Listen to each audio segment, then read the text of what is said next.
Sharing of some special memories with Rabbi Maisels and the Maisels family.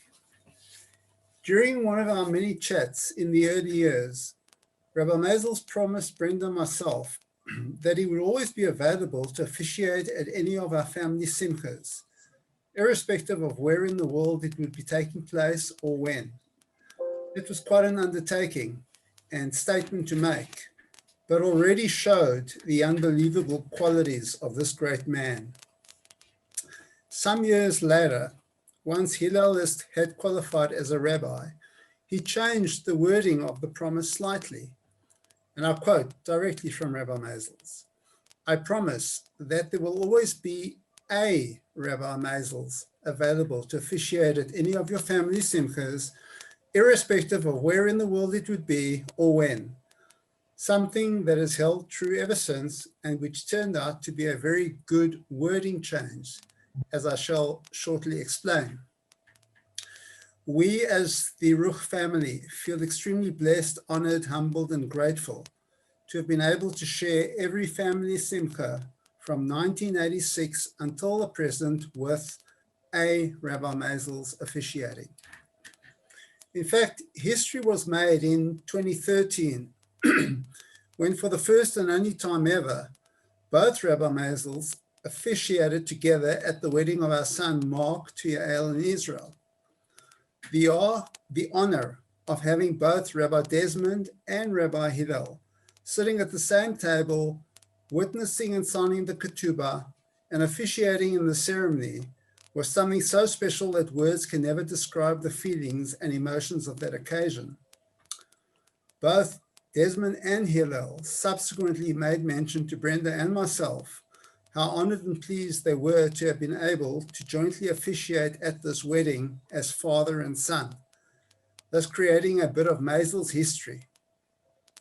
Having known the Maisels family for so many years prior, and having watched our children grow up with their children, made the wedding even that much more special. We were truly humbled. In 2014, our daughter Jillian married Saki, also in Israel. Rabbi Desmond had planned to be in Israel for the wedding, and this would have been another Maisels father and son wedding, as they would have officiated as a team for a second time. Unfortunately, even with the best planning possible, and with Rabbi Desmond and myself spending countless hours checking and changing flights, in the end he was forced to cancel his trip at the last minute when one of his visas for another country that he had to visit for kashrut purposes on the way was not approved. Naturally, he was disappointed on the one hand, but very happy on the other, as this provided an opportunity for Hillel to take charge of the entire wedding, which was a very proud moment for Rabbi Desmond and Rebbetzin Esther. Hillel did an amazing job, putting everyone at ease before and during the ceremony. It meant so much to our family, having watched Hillel grow up from a young boy in Camps Bay to becoming a young rabbi marrying our daughter and son-in-law in Israel. Rabbi Desmond's quote of a Maisels, a Rabbi Maisels, will always be available to officiate at any of your family simchas had already come to fruition. In 2017, his amended quote and promise came to the fore once again, this time for the joint Brit Milah of Jillian and Saki's son, Daniel, and the naming ceremony of their daughter, Talia, also in Israel. Daniel and Talia are twins. Jillian and Saki, for those who don't know us that well, are our daughter and son-in-law. Rabbi Desmond tried everything possible to be present for the joint ceremony, as another Maisels history chapter would have been created. Namely, it would have been the first Brit Milah and baby naming ceremony featuring boy and girl twins, jointly officiated by Rabbi Desmond and Rabbi Hillel Maisels. However, his trip was once again thwarted by visa cancellation issues, as well as the fact that Daniel's Brit Milah had to be delayed by 2 weeks to allow him to reach the minimum weight required to safely perform the Brit, and right until the day before, it was touch and go when the Brit would take place. However, Rabbi Desmond assured us all at the time that although he would have loved to be there to do the Brit with Hillel, we should not be worried, because Jillian and Saki's son was going to be in the expert and very steady hands of Hillel, who had by this time become an experienced mohel and came highly recommended by his dad. So what more could anyone ask for? Hillel again turned out to be a superstar. He was meticulous, calm, relaxed, and brilliant in everything he did that day. And we were so happy and proud seeing how he went about his task, thus emulating his dad. A short while after returning back to Cape Town, during an informal chat, Rabbi Maisel said to me, "Jerome," he was comfortable, by the way, calling me by my first name, which was great, same as he did with Brenda, as he generally did not refer to too many people by their first names, rather preferring to use the more formal route of surnames. I was also quite happy to call him Desmond if it was just the two of us chatting and the timing was right. So he said, "Jerome, now you can see what a good move I made when I asked to change the wording of my promise to A. Rabbi Maisels will always be available to officiate at any of your family simchas. Already, in such a short space of time, I've twice made use of the amended promise and still managed to ensure that a Rabbi Maisels would officiate at any of your functions."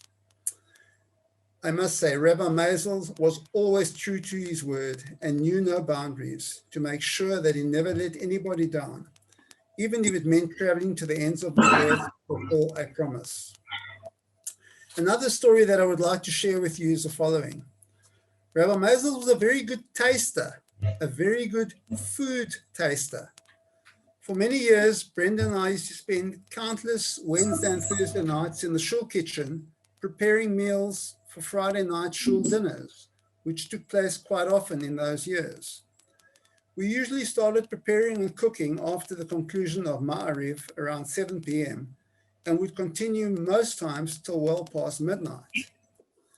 As you all know, Rabbi Maisels worked a very long day, often starting around 4:30 a.m., traveling long distances locally, regionally, and internationally, and only ending when he had completed all his tasks for the day. So he was entitled to feel tired when evening finally came around. However, being a man with endless Duracell bunny energy and always meticulous and thorough in everything he did, often when we were working in the kitchen at night, he made a point of keeping us company for many hours, even though he had the fullest trust in us doing the right thing at all times and always expressed his confidence in us, especially Brenda, whom he had spent so many hours with going through the kashrut books and the small finer details of kashrut, always making sure she was fully up to date with any changes. It was such a pleasure having Rabbi Desmond with us during those lengthy evenings, and our numerous chats and discussions were legendary. We discussed everything from A to B to C and ending with Z. At no point did he ever make us feel like he was watching us or that he was intruding. He used to simply grab a chair, sit down, and we used to shoot the breeze for 4 to 5 hours, never tiring of each other's stories whilst doing our preparing and cooking. Occasionally, as the evening wore on, we could see his eyes starting to roll, and he would then take a quick 40 winks. But when he awoke, he was as sharp as ever, and it was as if he had not missed a moment. Such was the genius of this man. He loved tasting our food and enjoyed every dish that we prepared, especially our soups, which he could not get enough of.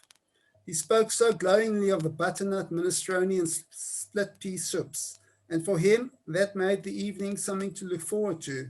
Whilst for us, seeing him enjoy a hearty bowl of soup and then asking for a second portion pleased us greatly, as we knew that he had probably not eaten for many hours before and must have been hungry, even though he would never admit it. The one thing we made sure of was that Rabbi Maisels never left the kitchen hungry after a lengthy evening with us. knowing that he was going to go home, get 3 or 4 hours sleep, and be back on the road again shortly thereafter.